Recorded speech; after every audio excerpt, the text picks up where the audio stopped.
কেউ আমাদের কাছে কোনো ডকুমেন্ট চাইলে আমরা সাধারণত মোবাইলে ছবি তুলে হোয়াটসঅ্যাপে সেন্ড করি।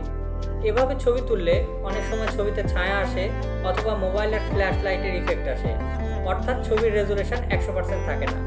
কিন্তু আমরা হোয়াটসঅ্যাপের স্ক্যানার ব্যবহার করে যদি ছবি তুলি এবং সেন্ড করি, সেক্ষেত্রে ছবি ঝকঝকে আসে এবং রেজুলেশন 100% ঠিক থাকে। সেক্ষেত্রে ছবিটি পিডিএফ আকারে সেন্ড হবে। সামান্য এই কাজটুকু আমরা 99% লোক জানে না।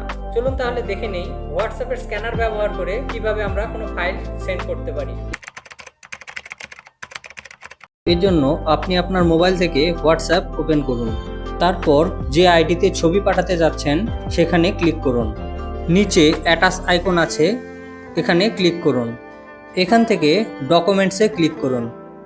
ডকুমেন্টসে ক্লিক করার পর উপরে 3টি অপশান দেখতে পাচ্ছেন। স্ক্যান ডকুমেন্ট নামে যে অপশানটি আছে এখানে ক্লিক করুন।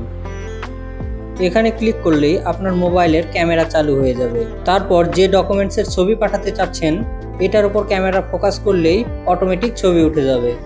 তারপর এখান থেকে নেক্সট বাটনে ক্লিক করুন। এখন নিচে দেখতে পাবেন একটি সেন্ড আইকন আছে, এখানে ক্লিক করুন।